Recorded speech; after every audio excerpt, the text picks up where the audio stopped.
آقا بله در راه رفاه برس به داد این ناتوان بدبخت. داداش جون مادر یه $2 به ما بده عمو. بابا یه $2 پول بده. $1 هستن نه 50 سنت. بابا یه ذره به ما بدبخت پول بدید دیگه. ای خاک بر سرت فرانکلین. نگاه بکن به چه وضع اوضاع خودت انداختی. همین مونده بود که دیگه بشینیم لب خیابون کاسه گدایی دستمون بگیریم. خدا وکیلی بابا مرد حسابی. درسته تو آدم پول داری بودی ولی کاش جنبه استفاده از اون پولا رو هم داشتی. آقا هر شب خونش مهمونی پارتی و نمیدونم این ور اون ور از این حرفا. بفرما الانم که پولاش همه تموم شده افتاده لب خیابون داره گدایی میکنه. نه خونه داره نه ماشین داره هیچی نره فرانکلین. الان فقط خودشو 2 تا پای پیاده و این کاسه گدایی که بغل دستشه. اینم که دشت امروزمونه دیگه. آجی خیلی هم پول جمع نکرده این بنده خدا. نهایتا با این پول الان فرانکلین بتونه صبحونه بخوره شکمشو واسه اول صبح سیر بکنه. آش بر سرت کنم فرانکلین. بابا اینم آخه شد کار ناموسن. بعد گدایی بکنی لب خیابون. آبرو من یکی جلو بچهای نیموشکنگ بردی مرد حسابی. خب داشتی موش تو بگو من چی کار بکنم ها داداش. من که نه کاری دارم نه چیزی هیچی هم پول ندارم. چیکار کنم داداش سرمو بذارم زمین بمیرم؟ خب باید گدایی بکنم پول در میارم دیگه. ای خاک بر سرت کنم فرانکلین که فقط به فکر گدایی و چه میدونم پول مفت در آوردنی. نه آقا جان اینجوری نمیشه. بیا بریم سراغ رفیق رفقای قدیمت همون مایکل و ترور تا ببینیم که میشه واسه توی کسب و کار کوچولویی راه انداخت که یه ذره از این وضع و اوضاع در بیاد. یا آقا حداقل یه ذره بدهی‌ها و بدبختیاشو صاف بکنه ها. ببینم که میتونه فرانکلین رو کمکش بکنه یا نه. حاجی خداییش دلم براش میسوزه. دلم میخواد کمکش بکنم. فرانک بابا بدو تا چرا قرمز سریع خیابون رد چی ما این نوکرتم. الانم که داداش باید تا خونه مایکل پیاده یزد بکنی بری دیگه. بله با این کفشای نگاه بکن کفشش لحظه. با این کفشای کهنه و درب و داغون اینم که از سر و وضعشه شبیه جنگلی‌ها انگار از جنگل فرار کرده. برو بریم فرانکلین ببینیم که مایکل میتونه تو رو کمکت بکنه یا نه. میگم داشتی موش یه ایده‌ای دارم من. به نظرت مایکل میتونه ماشینشو به من قرض بده که یکم باش مسافر کشی بکنم و کار بکنم؟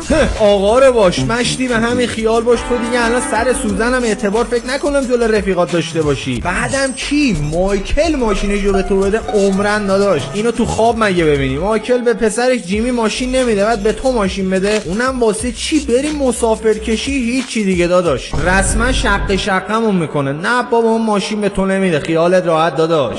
آی خدایا نابود شدیم بابا. چقدر ما پیاده روی کردیم حاجی. فرانکلین دیگه داره تلو میخوره بنده خدا انقدر پیاده تا اینجا راه اومده. حاجی خیلی راه زیاد بود خدا وکیلی کمرم شکست. بذار برم زنگ خونه مایکلو بزنم ان شاءالله که خونه باشه دیگه. آره بذار زنگشونو بزنم.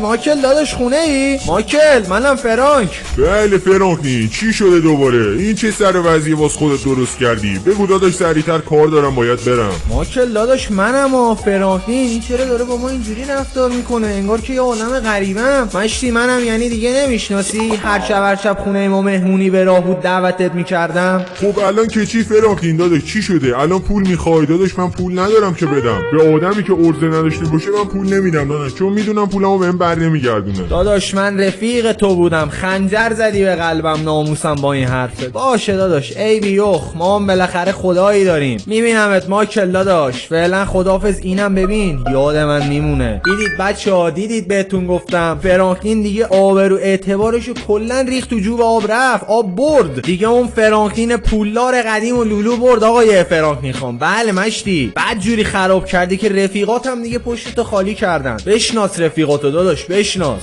آره خدا وکیلی داشتی موش راست میگی بابا. اینا رفیق نیستن که اینا نارفیقن. خدا وکیلی قلبم شکست ازشون. اشکال نداره داش فرانکلین میگذره درس میشه ولی نه ترسیگه. بقیه‌اش هم بلد نیستم. اگه شما بلدید بخونید برام تو کامنت ها. خب آقا این از عمو مایکل که کلا کنکله. این از این دست رد و زد به سینمون. فقط میمونه یه نفر دیگه که اونم تروره. حاجی حالا تا سندیشور چجوری بریم ها؟ بذار حاجی این کامیونه جلوشو بگیرم. داداش وایسا ناموسم منم تا سندیشور با خودت ببر.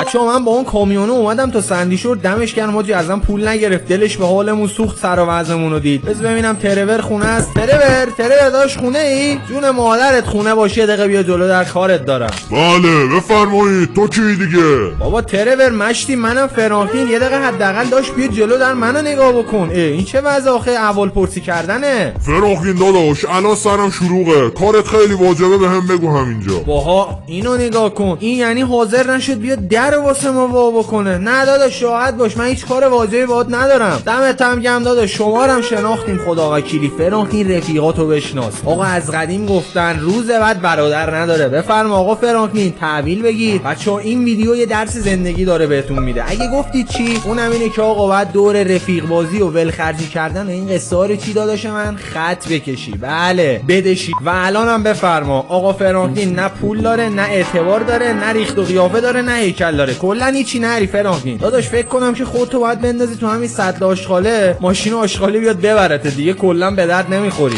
ای بابا داشتیموش، تو همش داری به ما تو سری میزنی هم موقعی که اومدی تو جی تی ای. یا بابا ولم کن دیگه. الان فقط یه نفر دیگه مونده که میتونم بهش اعتماد بکنم، اونم لامار برادرمه. یه سر بیا بریم پیش لامار. باشه داداش، ما که تا اینجاش اومدیم، سراغ ترور رفتیم دست رد به سینت زد، سراغ ماکلم رفتیم دست رد به سینت زد. ان که لامار داداش حداقل دست شما رو بگیره. خیلی خب باز بعد دوباره لب جاده وایسیم و یه نفر ما رو با خودش ببره تا لس سانتوس. داداش لس سانتوس یه نفر. آقا لس سانتوس. داداش لس سانتوس این نمیره لس سانتوس انگاری. نه بابا این مال سندیشور بود. ای بابا حاجی فکر کنم ما تا جاده اصلی بدویم که از اونجا ماشین بگیریم بریم لس سانتوس. برو بریم. خب آقا اینم از خونه داداشم لامار. این ماشین مال کیه دیگه؟ پشمام ماشین مال لاماره. لامار داداش سلام. ماشین واسه خودته جون من، راستشو بگو داداش اذیتمون نکن. با سلام فرانکلین داداش. نه این ماشین همسایه است، دارم براش واسه پولیش میکنم. خب مشتی ماشین خودمه دیگه بابا، دارم دستمال میکشم. میبینی چه عروسکیه؟ آره داداش دارم میبینم، ولی مشتی چه بی سر صدا. حالا درسته ما پول نداریم داداش، ولی حسودم نیستیم و اینجوری داری رفتار میکنی. حاجی نگاه میکنی تو رو خدا رفتار رفیقای فرانک 240 درجه باش عوض شده. البته 360 درجه. آره اشتباه گفتم. لامار داداش دستم به دامنت، یه دقیقه بیا باید یه کار واجب دارم. بگو فرانکلین داداش گوش میکنم. میبینی که دستم بنده، دارم داش بی ام و ایکس 6 رو دستمال میکشم. چی شده؟ لامار داداش داری میبینی وضع و اوضاع منو که چقدر نامساعده. حاجی میگم اگه میشه یه ذره بهم پول مول قرض بدی ببینم میتونم یه کاری بکنم، یا چه میدونم مثلا یه ماشینی موتوری از رفیقات برام جور کنی داداش، برم نهایتا وایسم پیک کار بکنم دیگه، یا برم اسنپ و این حرفا. خب فرانکلین داداش من تنها کمکی که بهت میتونم بکنم یه دونه موتور قدیمی دارم ته انباریه. اگر میتونی برو راش بنداز و برو با همون داداش واسه خودت کار بکن. ولی گفته باشم هر وقت موتور لازم داشتم باید بهم پسش بدی. قبوله؟ ای دمت گرم لامار داداش، ناموسن راست میگی. باشه داداش حله. آقا من موتورتو برمیدارم باش کار میکنم، هر وقت شما خواستی خودم برات ترتمیزش میکنم، این روز اول واسط میارم. این انباریه دیگه ها. وایس باز چه ببینم. ای پشمام حاجی موتور قدیمی لامار، این که هوندا 125شه. بابا این دیگه فکر نکنم این موتور هم لازم داشته باشه. بچه‌ها به نظرتون لامار این موتور رو دوباره میخواد؟ من که فکر نمی‌کنم. بابا اون با اون بی ام وی که خریده داره با اون عشق میکنه دیگه، اصلا سمت این موتور قرازش هم نمیاد. حاجی اینو باید ببرم یه جای آچار کشیش بکنم، روغن موغنش عوض بکنم و بندازیم کف خیابون بسم الله کاسبی بکنیم. حاجی بعدم نمیگه ها وایسیم با موتور کاسبی کردن، چه میدونم بسته این ور اونور بکنیم، یا اصلا حاجی روشنم شد که بابا این که مشکلی نداره. لامار داداش دمت گرم ناموسن عشق منی. آقا خداحافظ، بعدم برات موتورو میارم. حاجی این که موتورش هم سالم و میزونه بابا، خدا رو شکر فکر کنم بی خرجه. آقا من برم بچرخم بچه تو این مغازه ها ببینم که جایی هستش من بتونم استخدام بشم کار بکنم یا نه. خب بچه‌ها خدا رو شکر داش فرانک ما رفت یه سرچی زد و این ور اونور سوال کرد و این حرفا. آقا به این مغازه فسفودی که الان میبینید اینجا رسیدیم که دنبال یه نفر بود واسه تحویل غذا و پیتزا و این حرفا دیگه، غذا مزهاشو برای تحویل بده. حالا الان اومدیم که آقا با این داشتمون صحبت بکنیم ببینیم که میتونیم اینجا استخدام بشیم، ما رو قبولمون بکنه یا که نه دیگه. اینجا بچه‌ها یکی از شعبات مکدونالد توی لس سانتوس دیگه. بچه‌ها بگید ببینم فسفود مورد علاقتون چیه؟ بیشتر پیتزا دوست دارید یا ساندویچ و همبرگر؟ حتما برام تو کامنت ها بنویسید. من که خودم بچه‌ها اگه راستشو بخواد حاجی پیتزا رو شدیداً هستم. آره حاجی پیتزا خیلی حال میده. خب بذار با این داشمون صحبتی بکنیم. آقا سلام علیکم، خسته نباشی. من فرانکلینم واسه استخدام پیک موتوری تماس گرفته بودم باهاتون. سلام داداش، خسته نباشی. ببین مشتی باید اینجا آماده باش جلو در وایسی، هر وقت مشتری زنگ زد و غذا سفارش داده بود چیز ببری به دستش برسونی و غذاش یخ نکنه. دست فرمونت چطوره با موتور؟ داداش من دست فرمونم خیلی میزونه، مثل قرقی برات میرم و میام. ببین منو خیالت راحت باشه، غذا رو کف فر درآوردی 2 سوته رسوندم دست مشتری، نمیذارم غذا یخ بکنه. خیالت جمع. خیلی خوب، پس اگه اینجوریه که باشه همینجا وایس شما، منم الان یه سفارش دارم، برم این سفارش رو آماده بکنم، آدرسشو بهت میدم با موتور ببر تحویل بده. حل حل چشات آقا کچله. من همینجا جلو در وایسادم، یه گلویی تر بکنیم، شما برو دیگه به آشپزیت برس، غذا رو آماده کردی وردار بیار دیگه. بله و شما عشقام یادتون نره که دکمه لایک رو بکوبید، کانال سابسکرایب بکنید که شاید لایک کردن شما باعث بشه این فراقین ما سر عقل بیاد دیگه، از این اشتباها نکنه، خوشو به فقیری و بدبختی نندازه. بله بچا ببین فراقین این پیتزا رو ببر برسون 2 تا 4 پایینتره، سری بیا یه سفارش دیگه هم داری ها، حواست باشه غذا نریزه. حل چشات اوستا، خیالت راحت، الان برات 3 سوته پیتزا رو میبرم میرسونم و میام. گفتی که 2 تا 4 پایینتره، خب حل چشات بابا، میبرم الان 3 سوته مثل فشنگ میرسونم اینجا رو نگاه کن، دایی داره یه چرخ میزنه با هوندا. وای وای وای وای اخ اخ اخ وای اخ اخ اخ صدا طالبی دادیم فراقین. ای داد بیداد، پیتزا رو نگاه بکن، روغن موتورم ریخ رو زمین، یا اول فضاجی هم موتورمونم داره دود بلند میشه، پیتزا هم زدیم درب و داغونش کردیم. خاک بر سرت کنم فراقین. بلند کن بابا، بلند کن این موتور قرازتو، پاشو بریم در مغازه بابا، پاشو بریم در مغازه به یارو آشپزه بگیم یه پیتزا دیگه بده. اینو زدیم زمین ریختش دیگه، این به درد نمیخوره، پیتزا رو بعد برید دور دیگه. سواشو پیتزا هم دیگه به درد نمیخوره فراقین. بابا این آدم بیا رانندگی بکنیم دیگه فراقین. چه کاری بود داداش کردی آخه؟ هنوز 2 دقیقه نشده بود از اینجا رفتیم، یا اول فضاجی این یارو هم هنوز جلو داره که آقا سلام علیکم اوستا، شرمنده ببخشید من با موتور خوردم زمین، پیتزا ریخ رو زمین دیگه به درد نمیخوره، میتونی سری یه پیتزا دیگه بزنی من ببرم بهش بدم؟ یعنی چی بچه که پیتزا ریخ زمین؟ خب حواست جمع میکردی، مگه چجوری داری رانندگی میکنی که پیتزا رو ریختی زمین؟ نه خیرم، من دیگه اصلا پیتزا نمیدم به تو ببری، تو اخراجی، برو رد کارت بابا، تو به درد این کار نمیخوری. بابا تو رو خدا اوستا اذیتم نکن، اتفاق بود دیگه بابا، این موتور منو نمیبینی زورک همینجوری سرپا وایساده؟ جون مادرت یه پیتزا دیگه بده ببرم بابا، اذیتمون نکن. زودتر اینجا برو بیرون تا زنگ نزدم پلیس، هری ببینم. خودت هری ببینم، به درد نخوره کچل. خیلی خب بابا ما که رفتیم، خداحافظ. اصلا هم از اولش خوشم نمیاد واسه یه آدم بی‌ادبی عین تو کار بکنم. برو بابا، تو اصلا به درد این قصه ها نمیخوری، پولم فکر نمیکنم اصلا به ما میداد. پول بده نبود، نه آقا نه، این پول بده نبود، کار کردن واسه این یارو داشت ضرر بود کلا. آره آقا اصلا حالا که اینجور شد میرم وامیستم یه جا لب خیابون داد بیداد میکنم، بالاخره یه نفر پیدا میشه دیگه ها، یه بسته چیزی بخواد جابجا بکنه و بالاخره واسش باری جابجا بکنیم هستن، آدم زیاده تو این شهر. بله آقا همینجا بذار اصلا وامیستم موتور رو تمیز اینجا پارکش میکنم، داد بیداد میکنم ببینم که کسی هستش اینجا یا نه. آقا پیک موتوری بیاین ور بازار، بسته هاتون رو 3 سوته میرسونم به مقصد، بیاین ور بازار. چرا کسی نمیاد؟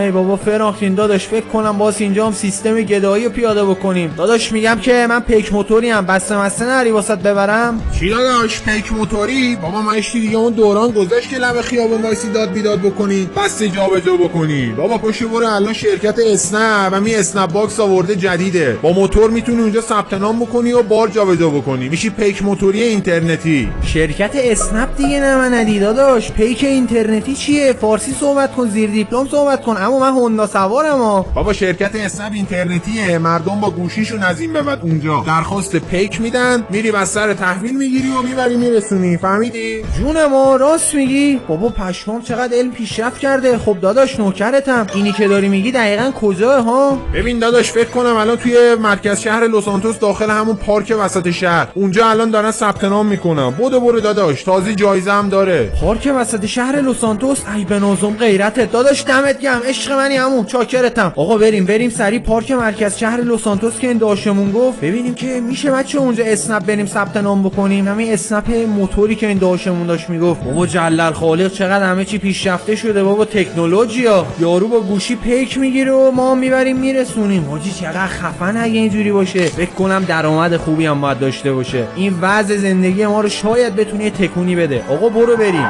خب بچه‌ها من اومدم به همون پارک وسط شهر، پشمام راست میگه حاجی، اینجا دارن اسنپ ثبت نام میکنن. اینا رو نگاه بکن، هم اینجا قشنگ صف کشیدن که کارهای ثبت نامشون انجام بدن. حاجی پشمام، این موتوره رو نگاه بکن، اینجا موتور عجیب غریبی 600 چراغ داره. چرا داداش این موتورت خدا تومن میارزه مشتی با این اومدی اسنپ کار بکنی؟ ولش کن بابا به ما چه. آقا پس صفم داداش، میگم نوکرتم، ته صف همینه، شما نفر آخری؟ آره داداش پشت من وایسا. خب به نازم غیرت، پس ما همینجا وامیستیم که نوبتمون بشه. الهی به امید تو آقا ان که ما هم ثبت ناممون بکنن. خب مدارک آره نه همه چی خدا رو شکر با همه، کارت ملی، گواهینامه، همه چی با همه. آره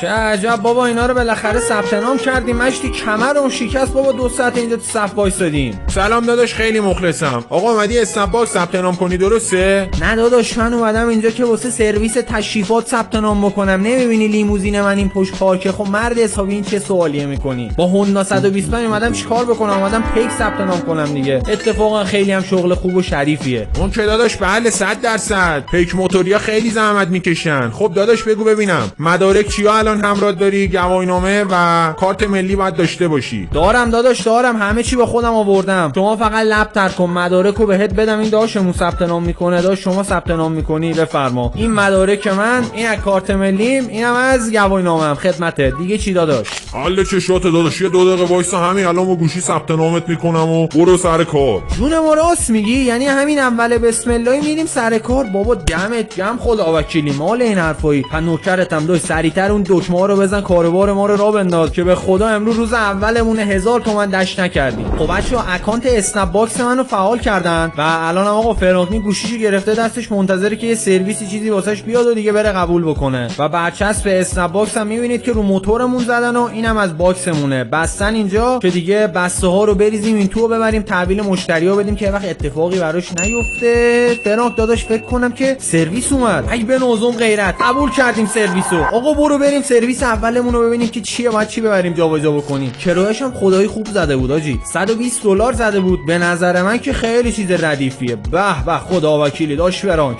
خدا برات خواست داداش. هم موتور واسط جور شد، هم یه شغل درست حسابی. دیگه چی میخوای از این داداش؟ تو همین کار بمون دیگه، که از یه آدم فقیر به در نخوری که الان هستی به آدم پولدار مشتی تبدیل بشی. آقا برو بریم سمت خونه این بنده خدا، بسته‌شو واسش بار موتور بکنیم و تیز ببریم تحویلش بدیم. خیلی خوب آقا، تقریبا رسیدم به لوکیشن. فکر کنم ایشونه. این چیه؟ ان شاءالله که این نیست بستش. خانم سلام علیکم، خسته نباشی. من فرانکلین کلینتون هستم. شما پیک خواسته بودین از برنامه اسنپ درسته؟ سلام ننه جان، آره من پیک خواسته بودم. ببین قربون دستت، این دبه ترچی رو وردار بار موتورت بکن، ببر برسون به پسر من تو سندیشوره. چی؟ دبه ترشی؟ بابا بیخیال ناموسن، این موتوره به خدا 18 چرخ و خاور که نیست که. بعدش هم سندیشور. ای وای فرانکلین خاک بر سرت، نگاه کن خب ببین مقصد کجای دیگه. خدا وکیلی خیلی کرایش مفت، 120 تا نمیصرفه تا اونجا. اونم بار شما معلومه ماشاءالله یه دبه سنگینی هم داری ها. پسرم قصه نخور، بیا این $300 رو بگیر، بستم و واسم وردار ببر بده دست پسرم. اون عاشق ترشی خوردن با غذاش، الانم ترشیش تموم شده، من براش درست کردم. آها این شد یه چیزی. $300 هستم. خیلی خب بذار ببینم که این مصیبتو چجوری میتونم بار موتورم بکنم که وردارم ببرم سندیشو تحویلش بدم. خب مادر جان ما رفتیم دیگه. فعلا آقا بریم که این ترشیو برسونیم به دست پسر جونت. آقا اینو من با یه بدبختی جا کردم تو این باکس حاجی، اصلا خیلی سنگین شده موتور. بعدم حواسمو جمع کنم حاجی که یه وقت تونمون نرم و الان میخورم زمین و صدا طالبی میدم دوباره. میشه این همون پیتزاه. اگر این بارو من بزنم داغون بکنم حاجی، هم از کارم بیکار میشم، هم که خسارت این پیرزنه رو باید بدیم این ترشیاشم پولش از ما میگیره. ان شاءالله که اتفاقی نمیفته حاجی. ولی ناموسن آخه ترشی من چرا باید ببرم بابا؟ ای بابا اسیر شدیم به خودت دست این مردم. خیلی خب آقا من بالاخره رسیدم سندیشور و تقریبا فکر کنم که لوکیشن حاجی همینجا رو نشون میداد. آره دیگه همین خونه بود. خیلی خوب بذار برم من زنگ خونه اینو بزنم، میگم وقت بیا جلو در بابا، وقت بیا این دبتو وردا ببر. ناموسن کمرم شکست بابا، نمیشد تکه بدم اصلا. بزن زنگو فرانک داداش، بیا من پیکم، بیا جلو در. ناموسن سلام داداش، خسته نباشی. به به بالاخره ترشی مادر جونم رسید. داداش دست در نکنه، قربون دستت، میشه بیاریش واسم داخل؟ دیگه چی؟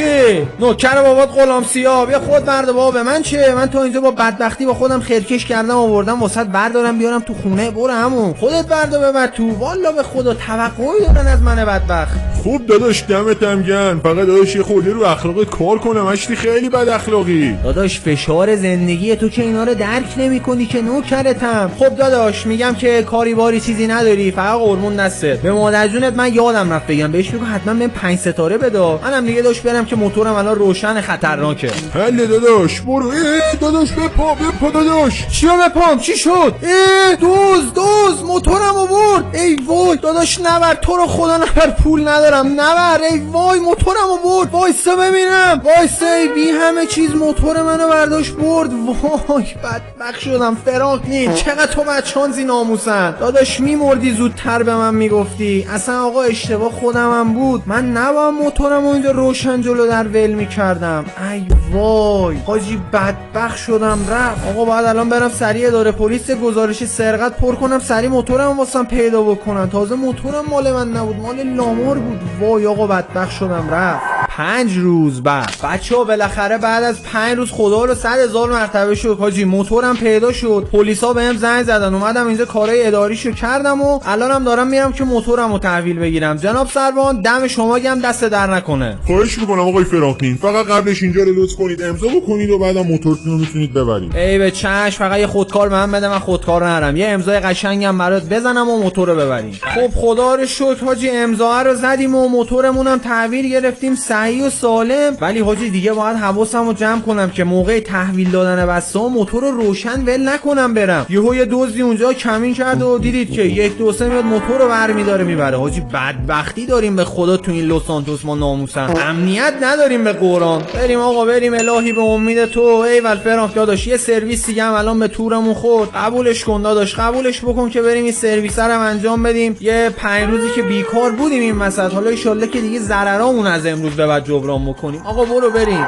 2 هفته بعد بچه‌ها باورتون نمیشه داش فرانکلین ما توی این 2 هفته که داشت با اسنپ باکس کار میکرد حاجی انقدر پول در آورد که تونست موتور واسه خودش بخره. آقا اون هوندا رو رفت لامار پسش داد و واسه خودش رفت یه دونه هوندا کلیک اصلی خرید و الانم میبینید که برچسب اسنپ باکس هم زده اینجا و همچنان داره فرانکلین اسنپ باکس کار میکنه. و آقا بنازم الانم که یه سرویس دیگه فرانکلین قبول کرده، داریم میریم الان بسته رو تحویل بگیریم و ببریم که به صاحبش برسونیم. و از اونجایی که آقا من موتورم بهتر شده و امتیازم هم تو برنامه بالاتر رفته، دیگه الان میتونم که سرویس‌های حرفه‌ای مثلا تو بالا شهرم قبول بکنم. و الانم دقیقاً حاجی همینه. فکر کنم الان فرانک داشت توی گوشیش نگاه کردم زده بود که آقا الان باید بریم یه موبایل فروشی یه بسته تحویل بگیریم و ببریم بالا شهر تحویل بدیم. حاجی یعنی چی باید ببریم؟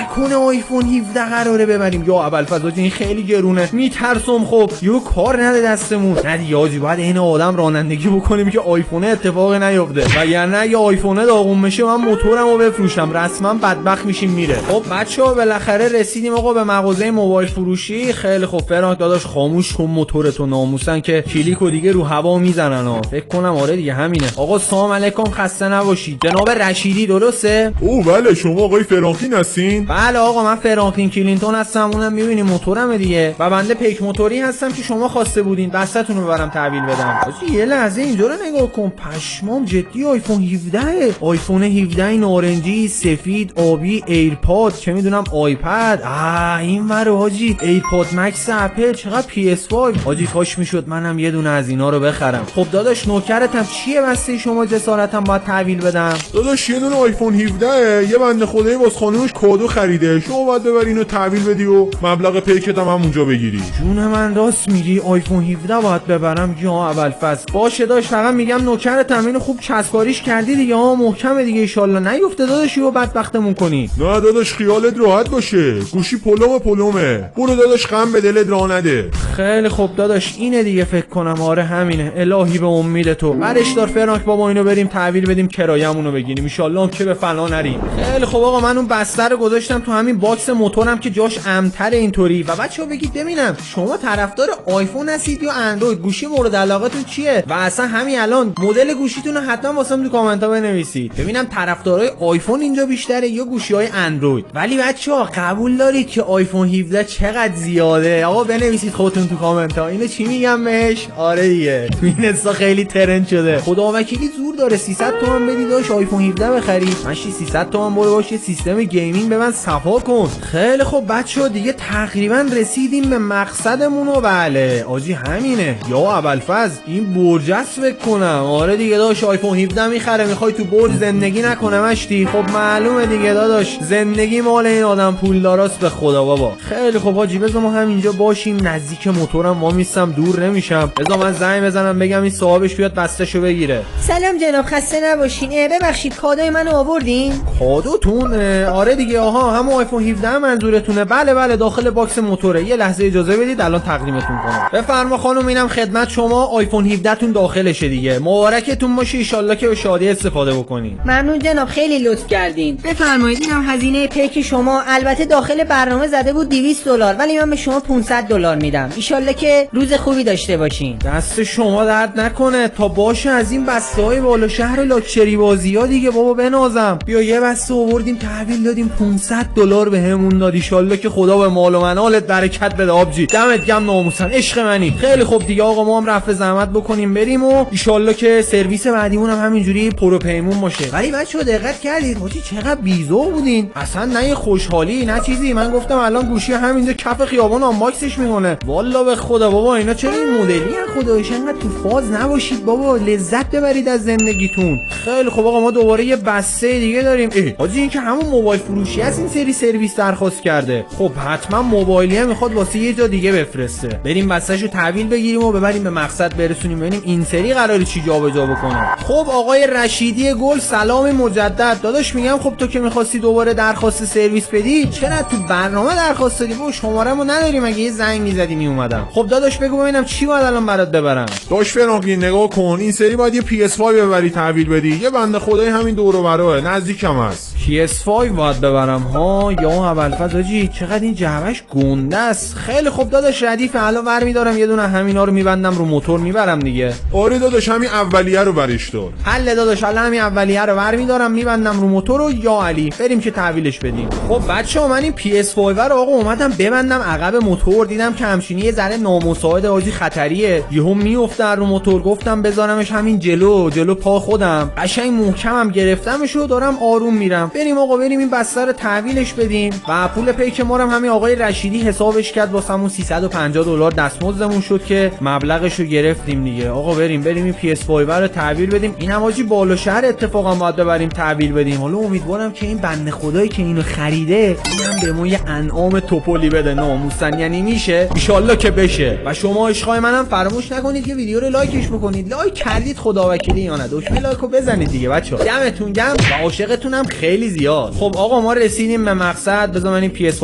رو موتور بیارمش پایین، آره یهو نیفته. خب بچه‌ها من PS5 رو موتور گذاشتم پایین و به این بنده خدام زنگ زدم دیگه الاناست که بیاد. آقا بعد این فرانک بدبخت نگاه میکنید تو رو خدا حاجی، نگاه کن خیس عرق شده بیچاره، از صبح تا حالا رو موتور پخته، یعنی از این آفتاب. ای بابا تو هم بیا دیگه عمو، بابا ما رو اینجا 2 ساعت کاشتی ناموسم، بیا دیگه بابا خستمون کردی. آقا تا این داداشمون بیاد بستر تحویل بگیره، داش فرانک هم اینجا گلوی تر بکنه یا آب و هوایی عوض بکنه، بالاخره خسته شده دیگه. آره فشار زندگی کمرش شکسته بنده خدا رو. سلام آقا، دست شما در نکنه که PS5 من آوردید، ممنون. شاکرتم داداش عشق منی. حاجی این که جیمی و پسرش پارسان که پشمام PS5 واسه تو بود جیمی؟ بچه پولداریه دیگه بابا. بله نگاه کن PS5 خریده واسه بچه‌ش. خب بفرما آقای جیمی خان، اینم از PS5 دیگه. فقط لطف می‌کنی یه انعام ریزه میزه هم به ما بدید، دمت گرم. عمو فرانکلین چرا نمیدم انعام؟ بفرما اینم 250 دلار انعام خدمته. دست درد نکنه که PS5 ما به موقع رسوندی. امروز آخه جشن تولد گل پسرم پارسا بود، دست درد نکنه. دست شما درد نکنه بابا بنازم. بفرما پارسا عمو جون مبارکت باشه. بشین ببین منو، فقط باش آنچارتد بازی کن و رزیدنت اویل و دیگه از این حرفا دیگه، اینا خیلی حال میدن. نری فورتنایت بازی کنی، یا فورتنایت به درد سوسولا میخوره. تو بشین وارزون و بتلفیلد بازی کن که جنگی مرد بار بیای. آره